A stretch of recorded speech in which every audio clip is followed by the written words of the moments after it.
Alors, je voudrais qu'on revienne par rapport à votre plainte. Alors moi, il y a quelque chose que j'ai toujours pas compris. Alors, je ne sais pas si vous avez mieux compris, là, en vivant vraiment de très près. C'est la différence qu'on fait, parce qu'apparemment, il y a une différence juridiquement, entre l'agression sexuelle et la tentative de viol. Je peux vous l'expliquer. Comment font-ils la différence? Ils ne la font pas. C'est bien pour ça que je milite corps et âme pour que la proposition de loi déposée par Marie-Georges Buffet visant à ce que les deux prescriptions soient égales soit discutée puis adoptée. La victime, quand elle arrive et qu'elle porte plainte, elle a deux façons de prouver que c'est une tentative de viol et non une agression sexuelle.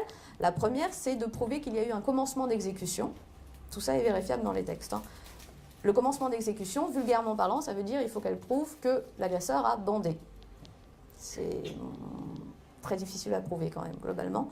La deuxième solution, enfin la deuxième preuve qui est apportée par les textes, c'est de prouver l'intentionnalité. C'est-à-dire que c'est à elle de prouver que l'agresseur n'a pas changé d'avis de lui-même, mais a été empêché par un élément extérieur. Et c'est sur ce point-là que mon dossier pêche, et que tous les dossiers pêchent, puisque la plupart des tentatives de viol sont reclassées en agression sexuelle, ce qui, je ne peux pas l'affirmer, mais à mon avis permet surtout de désengorger les tribunaux de façon évidente. Mais comment vous voulez qu'une victime prouve que l'agresseur n'a pas changé d'avis tout seul? Le combat, est-ce que ça serait de vouloir que l'agression sexuelle, c'est-à-dire que la prescription soit la même, ou est-ce que ça ne serait pas une requalification, c'est-à-dire en fait qu'il n'y ait pas de différence entre agression sexuelle et tentative de viol? Non, alors que l'auteur prouve... Natacha, vas-y, prends le micro. Comment l'auteur peut prouver que la victime était, entre guillemets, consentante? C'est ça, c'est inverser le truc. C'est ça qu'il faudrait.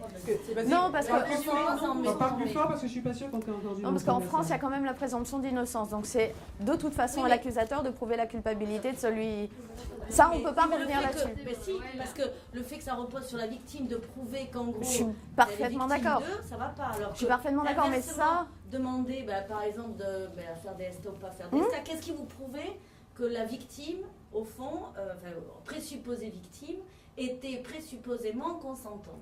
Non, mais ça, je suis parfaitement d'accord. Ça serait dans un monde idéal, sauf que ça n'est pas possible en droit français, puisqu'il y a toujours cette présomption d'innocence. En revanche, moi, parce que je ne supporte pas l'idée de dire que ça ne convient pas et de ne pas essayer de proposer des choses. Force est de constater que ceux qui ne sont pas d'accord pour que la législation change nous balancent le modèle américain en disant « Ah oui, mais regardez, après on tombe dans des excès, on ne peut plus prendre l'ascenseur avec une fille ». Il n'y a pas que le modèle américain, il y a le modèle canadien qui est vachement bien foutu. Le modèle canadien, l'agression sexuelle, la tentative de viol et le viol sont imprescriptibles, ça marche très bien. Et surtout, et là on revient à ce que vous disiez, surtout, la personne qui est mise en accusation n'a pas le droit d'arguer du passé de la victime pour détruire son accusation. Et ça change tout. Parce que, par exemple, moi, je peux vraiment m'appuyer de façon catégorique que sur mon cas, parce que je ne connais pas tous les cas. Mais pourquoi n'est jamais retenu les mensonges de la personne qui accuse? C'est, dans mon cas, il a été prouvé, donc ça je peux l'affirmer, qu'il y a eu de nombreux mensonges de la partie adverse et qu'il n'y en a pas eu de mon côté. Pourquoi ça ne fait pas partie? Pourquoi on ne considère pas que quand la personne mise en accusation aligne des mensonges, c'est quelque chose, c'est un commencement de preuve. Pas une preuve, mais un commencement de preuve. On connaît la stratégie du violeur, la façon dont il va isoler, donc il n'y aura pas de témoin, il a prémédité. C'est comme celui qui a la joggeuse et autres. Exactement. On le sait très très bien. Mais si ça n'est pas entendu... La justice ne veut pas l'entendre, comme s'il ne savait toujours pas quelle était la stratégie des violeurs. Le violeur, comme ça, dans le parking et tout, ça arrive, bien évidemment. Évidemment. On sait très bien que les femmes victimes de viol, elles connaissaient leur agresseur. Voilà, entourage professionnel ou personnel ou de voisinage. Donc il y a réellement préméditation. Les instances compétentes volontairement n'entendent pas ça. Je pense qu'elles ne sont pas prêtes à ça. Et c'est pour ça qu'il faut des juridictions spécifiques et qu'il faut des personnes formées. Parce que des gens qui ne sont pas préparés à tout ça ne savent pas plein de choses, ne savent pas, par exemple, justement, que les victimes mettent énormément de temps avant de porter plainte. Et donc ça devient, pour les gens qui reçoivent la plainte, un motif de suspicion, de se poser des questions. Alors que si c'était des personnes formées qui recevaient vos plaintes, ça changerait beaucoup de choses. Déjà, il faut que ce soit des gens formés.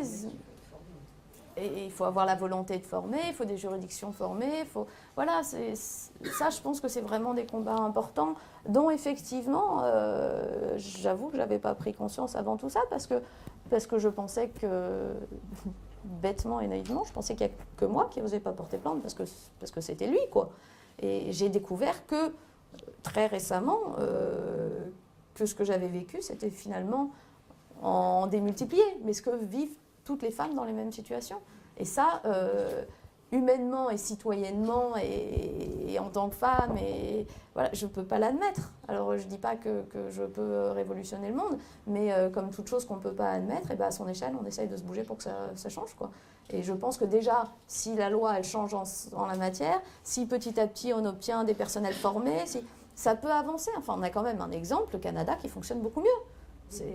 Ils ont 30 ans d'avance sur nous quand même. Hein.